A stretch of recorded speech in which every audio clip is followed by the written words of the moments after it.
Sri Parashakti Vidyala CBSE Class 7th Subject Physics. Good morning students, 7th standard physics chapter 14 electric current and its effects. So already we have finished chapter 13 motion and time and its question and answer. So today we are going to see the new chapter 14 electric current and its effects. So refer page number 156. So you might have tried the game How Steady Is Your Hand suggested in chapter 12 of class 6. If not, you may try it out now. Bagley and Puju had also set up the game by connecting an electric circuit as suggested in class 6. So 6th ஸ்டாண்டர்டில் chapter 12 electricity and it circuit அப்படிங்கிற lesson நம்ம பார்த்துருப்போம். அதில் circuit எப்படி frame பண்ணணும் அப்படிங்கிற நம்ம பார்த்துருப்போம்.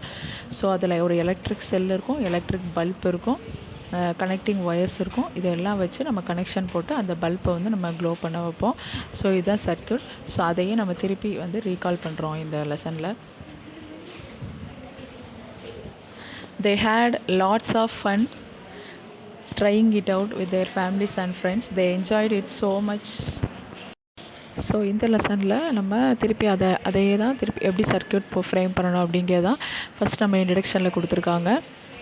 They enjoyed it so much that they decided to suggest it to a cousin of theirs who stayed in a different town. So Begley made a neat diagram drawing showing how the various electric components were to be connected.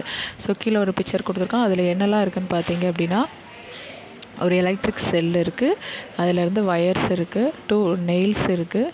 அந்த நெயிலில் வந்து ஒரு கீயை வந்து fix பண்ணியிருக்காங்க. அதுலேருந்து ஒரு wire வருது, அதை எலக்ட்ரிக் பல்போட கனெக்ஷன் பண்ணியிருக்காங்க. ஸோ ஸ்விட்ச் அப்படிங்கிற செட்டப் இருக்குது. அது என்னென்னா சேஃப்டி பின் வச்சு ஸ்விட்ச் அப்படிங்கிற செட்டப் வந்து இது பண்ணியிருக்காங்க. ஸ்விட்சை வந்து 2 ஒயரையும் கனெக்ட் பண்ணிச்சு அப்படின்னா அது ஸ்விட்சாக ஆக்ட் ஆகும். கனெக்ட் ஆகலை, பின்னை வந்து நம்ம மூவ் பண்ணிட்டோம் அப்படின்னா அது வந்து எலக்ட்ரிசிட்டி என்ன ஆகாது, இந்த சர்க்யூட்டில் பாஸ் ஆகுது. ஸோ இந்த சர்க்யூட் செட்டப் எல்லாம் உங்களுக்கு புரியும். இதை ஒரு தடவை நல்லா நீங்கள் பார்த்துக்கோங்க. ஸோ 6th ஸ்டாண்டர்டில் நம்ம இதை பார்த்துருக்கோம். ஸோ இதில் எலக்ட்ரிக் செல்லிருந்து எலக்ட்ரிக் பல்புக்கு ஒயர் மூலமாக எலக்ட்ரிசிட்டி பாஸ் ஆகி பல்ப் வந்து எரியுது. ஸோ அதை வந்து இப்படி டைரெக்டாக பண்ணாமல் இந்த நெயிலில் கனெக்ட் பண்ணி நெயிலேருந்து ஒரு கீயை ஃபிக்ஸ் பண்ணி அந்த கீழேருந்து இன்னொரு ஒயரை கனெக்ட் பண்ணி அதை வந்து எது கூட ஆட் பண்ணியிருக்காங்க அப்படின்னா பல்ப் கூட ஆட் பண்ணியிருக்காங்க. So symbols of electric components. Some common electric components can be represented by symbols. So electric components எல்லாத்தையுமே நம்ம டைரெக்டாக காம்போனன்ட்ஸாகவே ட்ரா பண்ணி காட்ட முடியாது. அதுக்காக நம்ம சிம்பிள்ஸ் யூஸ் பண்ணுறோம். In table 4.14.1 some electric components and their symbols are shown. You may come across different symbols for these components in different books. However, in this book we shall be using the symbols shown here. Look at the symbols carefully. In the symbol for the electric cell, so page number 161ல் symbols கொடுத்துருக்காங்க. அதை பார்த்தீங்க அப்படின்னா electric செல் நல்லா பார்த்தோம் அப்படின்னா ஒரு longer line இருக்கும், ஒரு ஷார்ட்டர் லைன் இருக்கும். there is a longer line and a shorter but thick parallel line. Did you recall that an electric cell has a positive terminal and a negative terminal? So ஒரு electric செல் அப்படின்னு எடுத்துட்டோன்னா அதுக்கு positive terminal இருக்கும், negative terminal இருக்கும். In the symbol of the electric cell, the longer line represents a positive terminal and the thicker shorter line represents a negative terminal. So for a switchக்கு on position இருக்கும், off position இருக்கும்.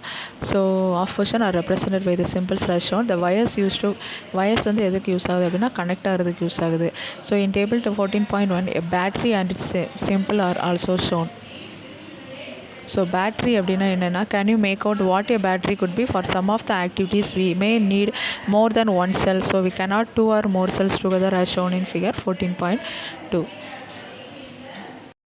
So symbols for some electric components. Electric செல் கொடுத்துருக்காங்க, electric bulb, ஸ்விட்ச் இன் on position, ஸ்விட்ச் இன் of position, battery and wire, இதுக்கெல்லாம் symbols கொடுத்துருக்காங்க. So இதையெல்லாம் நீங்கள் ட்ரா பண்ணி பார்த்துக்கணும். ஸோ நெக்ஸ்ட் கிளாஸில் நம்ம செல்லை கனெக்ட் பண்ணி பேட்ரி எப்படி நம்ம ஃப்ரேம் பண்ணணும், பேட்ரியோட எப்படி ஒயர்ஸ் கனெக்ட் பண்ணணும் அப்படிங்கிறத அடுத்த கிளாஸில் நம்ம பார்க்கலாம்.